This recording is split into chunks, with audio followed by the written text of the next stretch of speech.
41번 메야 리줌이란 것은 다시 시작하는 거라고요. 리줌 노멀 워킹 노멀 워킹을 통상 업무로 표현했네요. 정상 동작. 그래서 하는 그 메아이. 근데 아이가 이제 당국이죠. 당국. 귀국은 your 있고 당국. 네. 그래서 당국은 통상 업무를 리줌 제게도 좋겠습니까? 메아이 이런 게 되겠고요. 42번 전파 감시인데 보시면 혼선을 일으키는 혼신 전파 탐지를 하거나 전파 품질을 측정하거나 누가 허가받지 않게 불법으로 전파 발사하는지를 보는 거, 몰래 몰카 이런 게 있지 않습니까? 이런 것들 전부 다 감시하는 거고 있고요. 전파 사용료하고 전파 관리 수수료 이런 것들은 전파 감시는 아니죠. 그래서 4번이 정답이 되겠습니다. 43번 이동치에서 개설한 이동국에다가 전파를 발사하여서 이동국에다가 전파를 발사하여서 그 전파 발사 위치에서의 방향 또는 방위를 이동국으로부터 결정하기 위해서 무선 항해 업무를 하는 건 무엇이라는 거 있습니까? 그죠?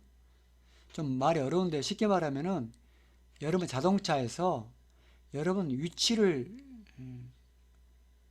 결정하는 게 뭐냐는 거거든요. 정답은 무선 표지 업무가 되겠습니다.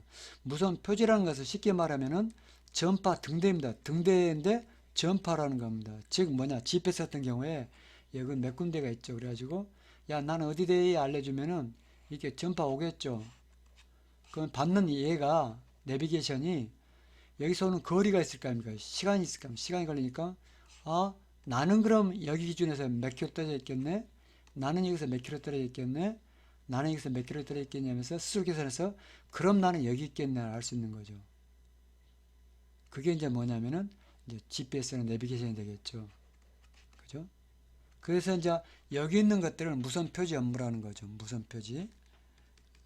무선 탐지는 어디서 무선 탐지하고 무선 방해 탐지 비슷한데요. 어디서 이 불법 전파가 나오지 이런 게 있죠. 예를 들면은 어떤 사람이 어떤 일로 불법으로 감시 카메라를 설치해 가지고 있으면 전파가 나올 거 아닙니까, 그죠?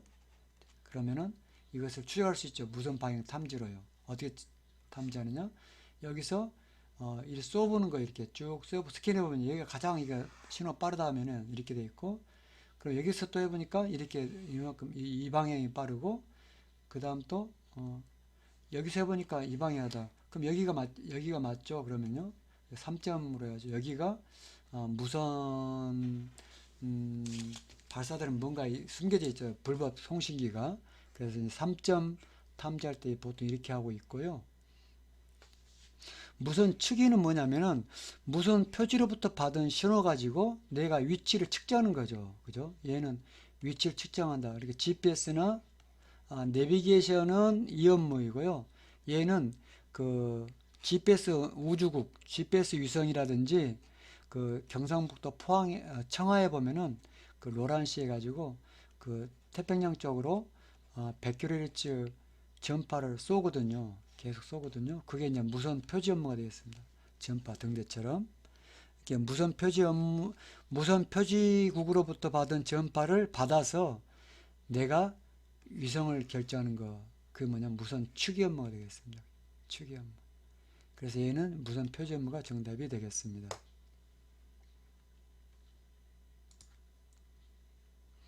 자, 전파법에서 무선 종사자라는 것은 무선 설비를 조작하거나 설치 공사하는 사람입니다. 무선 설비 조작, 그 다음에 설치 공사 사람으로서 국가기술 자격에 관한 법령 또는 정답은 대통령령으로 정하는 바에 따라서 시행하는 기술 자격 검증 합격한 자에게 대통령이 정하는 바에 기술 자격 발급받은 자가 무선 종사자가 되겠습니다. 만약 여러분들이 전파전 통신 기능사 시험에 합격해가지고 발급받으면은 그게 이제 무선 종사자가 되겠습니다.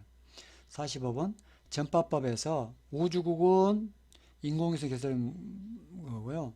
그 반대는 그럼 우주국의 반대는 땅에 있는 것은 지구국입니다. 지구국. 그렇죠. 위성궤도 맞고 위성망 우주과 지구로 구성된 통신망을 위성망이라는데 지구국은 선박국이 아니라 우주국하고 통하기 위한 거고요. 46번 전파 지능 기본계에 포함되는 것은 아닌 거는데요. 전파 환경을 개선하고 새로운 전파 자원을 개발하고 전파 이용 기술이나 시설 고도 지원을 합니다. 하는데 해상통신 개발은 주 목적이 아닙니다. 그래서 40명 정답은 1번이 되겠고요. 꽤 많이 나왔었네요. 무선국 허가증에 보면은 이제 기재사항이 좀 있겠죠. 그래서 기재증이 뭐냐면은 당연한 이야기인데 허가번호가 먼저 있겠죠. 그 다음에 허가 연월이 있을 거고요. 목적이 있을 거고 무선 종사자의 자격이나 정원이 있겠죠. 몇 명인지. 근데 의무적으로 몇 시간까지 해야 되는지 이런 것들은 없습니다. 필요 없으면 운영 안 할 수도 있는 거지 않습니까? 그래서 정답은 3번이 되겠고 전파법에 따라서 뭐뭐는 정답 실험국인데요. 실험국은 어디까지나 그 전파 어떤 성능이나 그 기계 자체를 쓰기 때문에 외국어 그 서비스를 실제적인 서비스를 하면 안 되거든요. 그래서 실험국은 외국의 실험국과 통신해서는 절대 안 됩니다. 49번 긴급통신, 긴급, urgency, 빰빰 빨리빨리 때가 되겠고 메이데이는 전환신호, 세큐리티는 안전신호가 되겠습니다. 세이프티, 그죠? 세이프티 신호. 50번 이야기 되겠습니다. 50번은 휴즈, 아까 1번 문제 휴즈 나왔었죠? 그런데 이제 여기서 여기 전력선 범위는 얼마냐 이런데 공중선이나 안테나 이야기 되겠고요. 안테나 전력 10W를 초과하는 무선 설비는 휴즈를 설치해야 된다고 합니다. 그래서 10W를 보시면 돼요. 공중선 전력입니다. 그 장비 전력이 아니고요. 공중선 전력에 대해서 보시면 되겠습니다. 그 다음 51번 다음 중 무선 설비의 위탁 운용 남한테 맡겨서 운영하는 거 공동사용 설비 아닌 것은 안테나 설치돼 공동사용할 수 있고요. 설비 공동사용할 수 있고 무선 설비 할 수 있는데 우주 같은 경우는 범위가 안 돼버리죠. 그래서 이런 경우는 누가 빌려줄 수도 있는 건 아니기 때문에 정답은 우주국이 되겠습니다. 52번 50번 의미는 뭐냐면요. 전환이 없는데 장난으로 전환 통신하면 어떻게 되겠냐. 근데 좀 무선 벌이 있죠. 좀 벌이 좀 무겁죠. 5년 이하 되겠고요. 53번 전파법을 위반해서 받는 벌칙 종류가 아닌 것은 했는데요. 그죠? 전파법인데 그냥 정확히 저기 벌칙 종류 다른 거다 했는데 제가 정확히는 더 이상 조사를 못 해봤습니다. 그러니까 전환 통신을 조치를 방해했네요. 이것도 큰 벌이겠죠, 사실은요. 그 다음에 무선 설비를 손괴하는 것은 이제 고장내 버리는 거잖아요. 이 통신 장비를 없애는 것은요. 통신선은 그 라이프라인이다 그러거든요. 통신이 안 되면은 그 생명을 구조할 수 없기 때문에 굉장히 큰 거거든요. 그 다음에 4번 회의로 전원 통신했다. 아까 이거 똑같죠.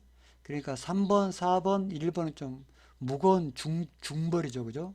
무거운 중벌인데 2번 무선국 검사를 안 했다. 이것은 약간 행정적인 그 벌칙이잖아요. 이건 실제적으로는 벌칙이고요. 그래서 2번이 정답이 되겠습니다. 자, 국제전기통신연합 ITU 소재지는 스위스 제네바가 되겠고요. IMO 국제회사기구의 본부는 영국 런던에 있습니다. 이것도 한 문제가 나왔기 때문에 제가 말씀드린 겁니다.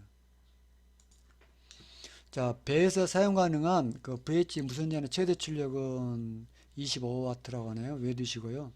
그 다음 GMDS에서 수색 구조용 레이더 트랜스폰더에서 SALT죠. 서치죠. 그래서 뭐 이건 뭐가 있습니까? 레이더가 작동하려면은 그 배가 있어야지만이 배에서 금속 성분이 발견돼서 반사돼서 여기에 배가 침몰했네 할 수 있는데 문제는 이 배가 물속으로 들어가 버리면 못 찾지 않습니까? 그래서 물에 침몰할 때 물에 둥둥 떠가지고 전파를 받으면 배 대신에 전파를 쏘아줘서 레이더들이 알 수 있게끔 하는 게 SALT죠. SALT는 정답은 9.2에서 9.5GHz고요. 이것은 일반 레이더에서 쓰는 주파수가 똑같아야 되겠죠. 그죠? 그래야지 얘가 알아먹을 거 아닙니까? 그죠? 그래서 9.2에서 9.5GHz가 레이더 주파수다 보시면 되겠고 57번부터는 이제 통신 보안이죠. 비밀이나 중요 내용이 통신에 노출되는 중요한 것은 통신 재원이 노출되는 경우라든지 과다한 통신량으로 통신이 너무 많을 경우에 컴퓨터 소란다든지 그 다음에 취약점이 있는 통신망을 이용할 경우에 노출만 될 수 있는데 보고 체계가 일화되어 있다고 해서 노출되지 않겠죠. 그래서 말되고 통신보안의 일차 책임이 누가 있냐면요. 일차적 책임은 통신 이용자가 일차 책임이고요. 이거 좀 잘못됐네요. 통신 이용자가 일차 책임이고 2차 책임은 그 이외의 상관입니다. 회사 책임자라든지 2차 책임이 되겠습니다. 그래서 1차 책임은 지금 통신한 사람 잘못이 있고요. 2차 책임은 그 회사의 그 위에 사람들이 2차 책임을 지고 있습니다.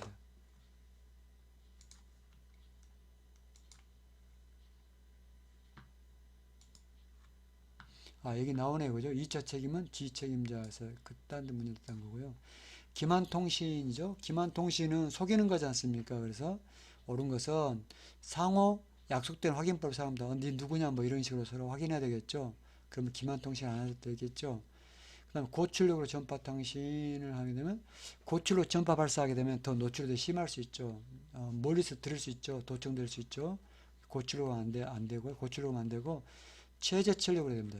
들을 수 있는 최저 출력이 해야 되고 통신기계 세면원 조정 같은 경우는 약간 혼신이 있을 경우에 하는 거고 신고는 아닌 것 같고요. 60번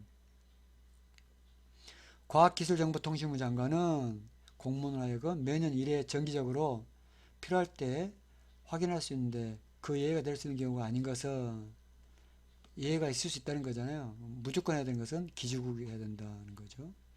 육상이동국은 여러분 휴대폰이 육상이동국이잖아요.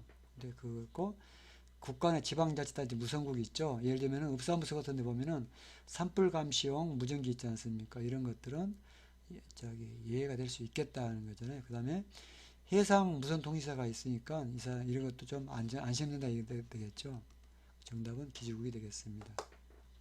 자, 지금까지 2020년도 정기 2회분 문제풀이 생각해 봤습니다. 감사합니다.